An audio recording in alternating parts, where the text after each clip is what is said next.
Assalamu alaikum, ladies and gentlemen. This is Doab Sar. And I'm Raja Sarwar. So, hey, we welcome you to our show, Breakout, Changing the Society One Step at a Time. Today's topic is very interesting as we will be talking about the climate change effects in Pakistan and the environmental changes that are taking place and the factors that we ignore every single day.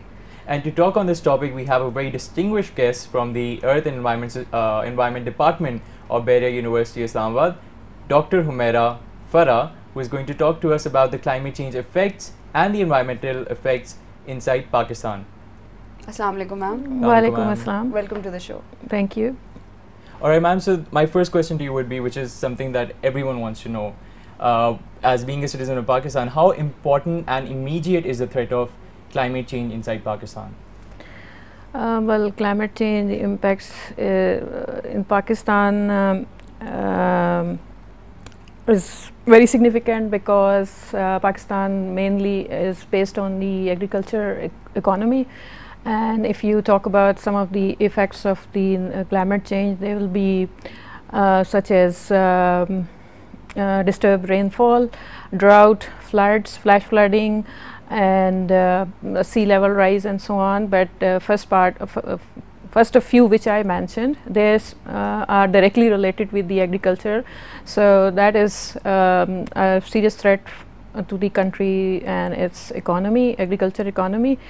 The other impacts could be the health risks as well, and also there are vulnerable communities, especially in the mountainous areas, then in the low-lying areas like next to the coast and so on. And then these are the effects which are already going on, right? Because as a common citizen of Pakistan, हमें इतनी awareness नहीं दी जाती regarding what is actually happening with the climate inside our country. Yes. And I think it's not just Pakistan, it's a universal problem. लेकिन हमारे मुल्क में क्यों ऐसे अभी तक हमारे पास इतनी awareness नहीं आई? क्या इसकी वजह ये है कि हम लोगों ने अभी तक इस एरिया के अंदर इतनी रिसर्च नहीं की है, या हमारा इंटरेस्ट इस साइड डेवलप नहीं हुआ है, हम अपने पॉलिटिकल टर्मोइल्स में इतने ज़्यादा फंस चुके हैं कि हम इस चीज़ को इंपॉर्टेंस नहीं देते? आपके नज़दीक सबसे इम्पोर्टेंट वजह क्या है?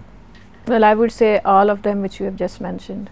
We don't have much of the research within the country strictly going on the climate change impacts in Pakistan, and also we lack the institutional capacities, different institutions which are responsible for decision making, policies and planning for different communities. Though we do have a national climate change policy, but its implementation is not as far-fetched as it should have been for all walks of life and throughout Pakistan. And also awareness with reference to the climate change is a serious issue, and there's a strict need to create the awareness and by different ways. So do you, just taking a comment on the current policy of our government on this climate change issue, do you think it's effective enough to help us get out of this situation? Yes, it is effective in terms of its layout. I mean, it includes all the vulnerable sectors and which require the adaptation to climate change impacts in Pakistan, and also mitigation areas, and they have identified several measures, so what to go with the climate change adaptation and mitigation. But like I said earlier, this still needs to be its implementation strictly in practical terms. That is what is not practically happening. So now if we talk about it from the development perspective, climate is something that it's not something we discuss every day, or it's not something that we talk about in our daily life, but we know it has an effect on the development of Pakistan as overall as a state. So what is your opinion about that in the future, can these climate changes actually impact us overall for the development of Pakistan? Yes, like I said earlier, climate change is affecting us already, and climate change will affect us as in particular because we are a developing nation. So if the agriculture sector is affected by the climate change, that means that there will be food threat to the food availability, and then if there is glaciers melting and rainfall disturbing, and we don't secure our water reservoirs for these climate changes, induced changes. So we will have face the serious water shortage for domestic, for industrial, for agriculture base, and in particular I say for agriculture, because for agriculture 90% of the freshwater resources, they are used for the irrigation based agriculture, and dry land in the other sources, they contribute less than 30%, but this freshwater based agriculture contributes more than 80% to the national economy. Which means our economy is based on the agriculture. And we can see that since it's such a big part of the economy, it can have a huge impact overall. It has the impacts local and also abroad, because our exports are also most of the exports are dependent based on agriculture. So the country economy will be and is being and will be disturbed by these one of this serious threat of water and food shortage. Then we have the energy issue, because we are dependent upon the hydro energy. A large chunk of our national energy supply comes from the hydro energy, and we have the two large reservoirs, Mangla Dam and Darbela Dam, and then we have the other smaller reservoirs, and then we have others in the pipeline. But if you don't have enough water storage or water availability for the hydro energy, so that means we will be running short of the, in particular, electricity, which we are already facing load shedding and other problems. Presently they will be worsened in the future if we don't have enough water to produce the electricity. Which is something we need to pay attention to. Yes, and you just highlighted some major issues like water security, food security, energy security, and all these different issues which can affect us directly in the future. Yeah. How important do you think is the time today and the need today to come to the new methods to produce, like you just mentioned, we're still using hydro power to produce electricity, which is a very conventional method to say right now, because a lot of people have moved towards some recycling and some environmental friendly procedures. How important do you think it is for Pakistan right now, because we're facing an energy crisis, that's something certain, but how can we come towards producing some new methods in order to get away from this problem? Yes, there are different ways which have been, which can be utilized. I'm talking about the renewable energy sources, and hydro power is in fact one of the renewable energy source. But the hydropower, which we have two of the large projects which I mentioned, they are in the category of large hydro. So you need a large investment in the construction, and then you need large amount of water storage. But the other alternatives for still the hydro energy are the micro hydro, like you see in the mountainous areas, and also in they can be utilized in the plainer area of Punjab. Like you have a canals and you have a height somewhere where you can have a waterfall, and you can produce small amount of individual amount for few houses in a villages and so on. They have been utilized in for instance in Gilgit-Baltistan, where they have the small streams coming down and they have the individual homes being lit up by their own energy. So there here and there are these are the available sources. Then we have the solar energy availability. We have the solar energy available in Punjab and towards interior of the Sindh. Yeah. So but yes, then we will talk about the wind energy towards the coastal areas in Karachi and Makran and Gwadar and so on. So you have in different parts of the Pakistan different energy sources available, but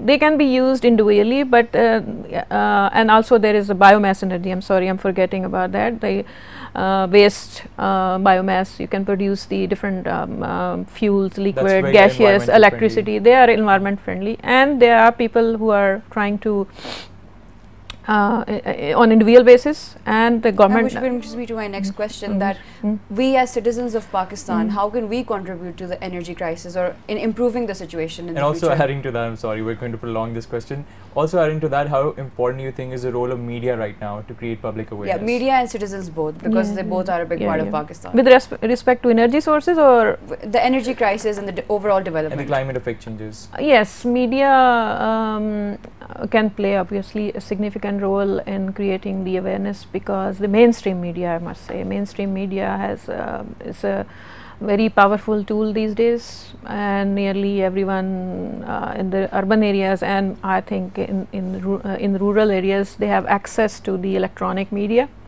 these days somehow. So media can contribute towards creating the awareness. They can have through the different means, they have talk shows on environmental or energy issues, and then they can have different advertisements. This I see frequently when I go abroad in developed countries, and I see they have their ads specifically designed based on for the environmental issues, energy issue, climate change, and so on.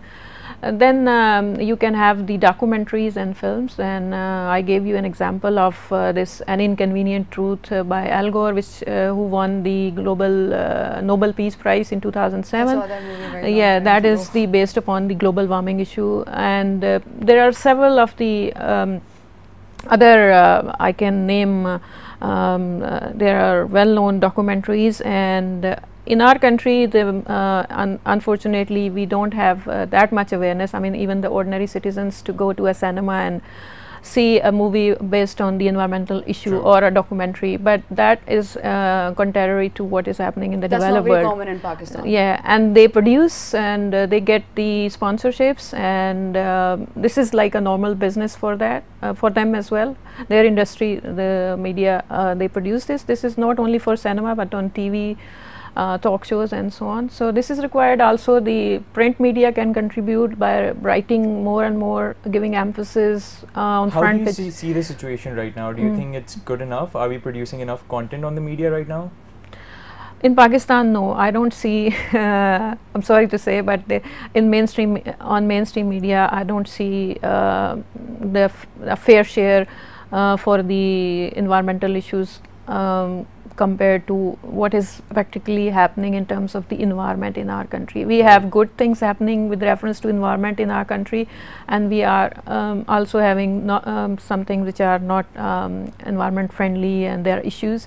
So they should be giving fair, And media should be highlighted. covering both. Yeah, they should be giving these issues should be among the other issues of the countries. These issues, they should be given the fair share on the. So, ma'am, again coming to contribution, since climate change effects and its awareness should be done at a grassroots level, do you feel that it should be part of the curriculum in schools and colleges and universities, and even in Bahria, if we talk about it, how much are the students here aware of this issue, and how can the university itself contribute to it? Because we know that there's an Earth and Environment department which must be, I'm sure, doing work on this, but in other departments we don't see that kind of awareness. So can you also suggest certain education is measures such a big that part can of be it. taken to improve that? Yeah. I think Earth and Environmental Sciences, obviously, because it has the environmental science, various environmental sciences programs going along, and we have the talks and guest lectures and workshops, not much, but still we have for our students, and we have visits and documentaries, and so they are aware of the environmental issues as a part of their curriculum. But as for the other departments are concerned, yes, there is a need that there should be a campaign through their curriculum to some extent, and then overall, like we can have the documentaries which are made by our own students here at excuse me, BU Media House. Then we have documentaries which come from abroad, and we can show them, like we have the movie night, and maybe one of the movie could be once in a while based upon the environmental issues, and the media abroad, they are very smart. They often use those technologies that people don't get really bored by watching the typical environmental issues talks and so on. So it would be something interesting to engage with. Interesting. Very They good and effective way, because that's how our youth gets attracted right now. This is a reality. Yeah. So schools, I don't think so at the school level there is much, here and there bits and pieces maybe, but this is important that right from the grassroots, from the schools and colleges and universities, and this is not only limited, this should not be limited to the educational organizations, but this is for everybody. So you have for people working, the housewives and the industry, and people living in urban areas and people living in rural areas, for everybody. So there should be something to talk about the environment. True. All right, ma'am. In the end, I just want to ask you one more question, which is something that we were discussing before the show as well. that there is actually a fact that Pakistan is the lowest producing GH greenhouse gas effect. It's emitting the lowest gas effect inside the world. However, it is being affected as one of the most affected countries in the world.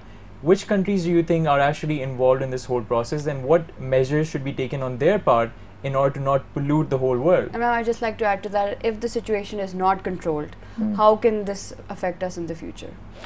Well, climate change is a global issue, though the major contributor, Pakistan is not among the major contributor. You can name some of the countries such as China or US or EU, Russia, and maybe India and other countries. So we are not contributing, I mean, we are contributing only a minor quantity, this is 1% or so. But yes, there is, I mean, those countries, they should realize, they have realized to some extent, there have been international protocols and treaties being signed to control their greenhouse gas emissions. There have been Kyoto Protocol in past. Now there are new treaties and protocols coming along. There has been a Conference of Parties meeting in 2015, which was held called COP21. And there were these developed countries, they met and they decided that they should do something to combat the effect of the climate change. I mean, because of their greenhouse gas emissions from different activities, human activities, this whole world is affecting, and they realize that the developing nation, they don't have the capacity and the financial resources to cope with this climate change. So they have set aside a global climate fund, which, GCF, which is called, and they have set it aside, they will contribute every year $2 billion in that fund, and that those $2 billion, they will be distributed to the competition to the different developing nations throughout the world to have these cope with, to set different projects, how to handle the climate change and so on. So our Ministry of Climate Change is the authority which is responsible through an international treaty to attract the funds from global GCF for the projects which are related with the climate change mitigation and adaptation in the country. And as an environmentalist, are you satisfied to see that now the whole world have a consensus that climate change is a major issue, and especially that we saw in the recent conference inside Warsaw, where all the countries gathered together and they had a consensus except US, which obviously has a new administration right now, which doesn't believe in this policy, but overall the whole world has an agreement on this policy right now. Are you happy to see that? Yes, I'm quite happy to see that they realize, developed nations, they do realize that there is something which is happening which is not good present in the present era, past century, and now for the globe as well. So this is not an individual country's problem, this is a global problem, and they should contribute towards solution of this problem. And if they set aside funds and offer their technology to the developing nations to handle their problems, climate change induced, this is good, but still the question stays in the mind that still there are countries who are contributing towards the major chunk to the greenhouse gas emissions, which is a major culprit towards climate change, global warming. So they should also reconsider some of the some of their activities as well, and this has happened in the past, that the former presidential candidate Al Gore talked about this, and he is the representative for one of the biggest economy of the world, the US, and he said that we should think about, reconsider a balance between the economy and the environment. We just can't go after only the economy and we disturb or destroy the whole planet environment. So there are people among them who are talking, and no, I think that's a very good point. We will talk about this and continue this discussion right after the short break. Stay with us.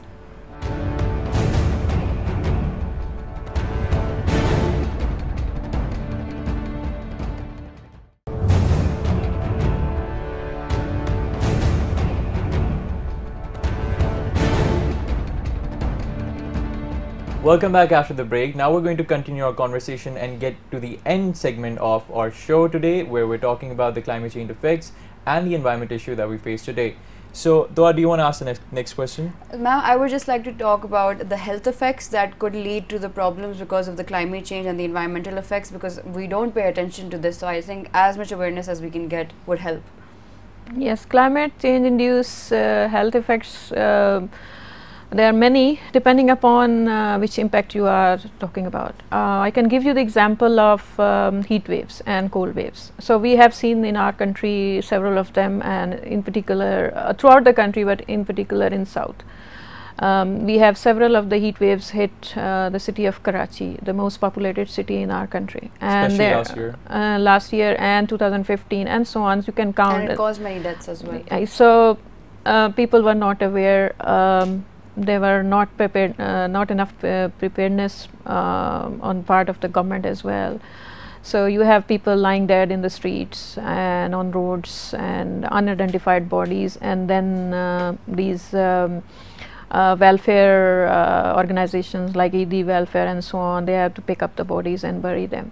Yeah. And those people, one heat wave hit in the month of fasting month, in the Ramadan as well. So elderly and women and children and people working, street workers, they were not aware of that, what to do in that kind of climatic conditions. They were not anticipating, and they were not aware of how to handle it. So before the people could reach by an ambulance to the hospital, they were already expired. So if there have been early warning systems and there are medical emergencies declared, so ambulances or the medical people treated, they can do this treatment right on the spot, on the street, so wherever they can find these people. Well, just like you mentioned, we have a major crisis as far as the humans are concerned, but there is also a problem with other creatures living in this world. Especially we were talking about the problem of sea pollution and the coastal issues, where all these inhabitants are being affected in different ways. So how do you see this whole effect of climate change is going to have an impact on the aqua life? Aquatic life is affected by climate change and by other environmental issues as well, such as industrial pollution.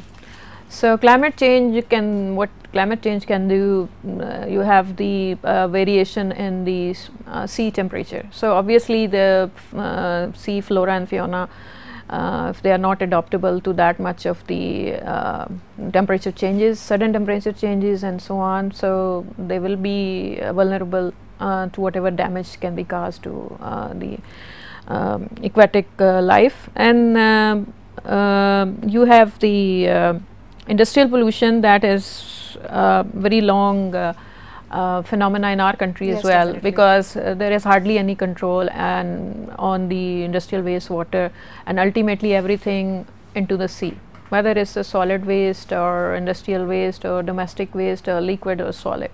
So that is hitting hard already our coastal areas, especially near Karachi, and then you have now Gwadar being built up, Gwadar port. I don't know how it's going to be protected from the industrial activity, the water. So yes, the aquatic life is affected, and one very serious threat will be if coastal people from, in particular in the coastal areas, they are dependent upon the food from the sea.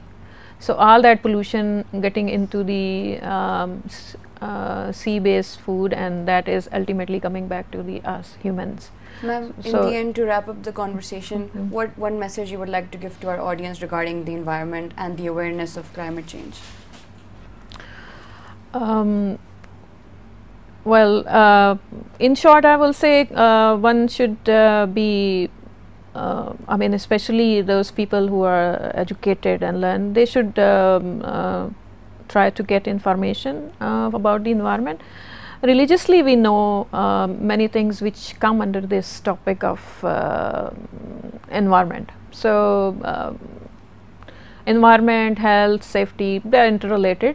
So here and there we learn about it, but in the present era, one should be more learned and aware about these alert, I would say, about the environmental issues which are So we should get more education and awareness. more education, and even with a less yes, more education about the environment.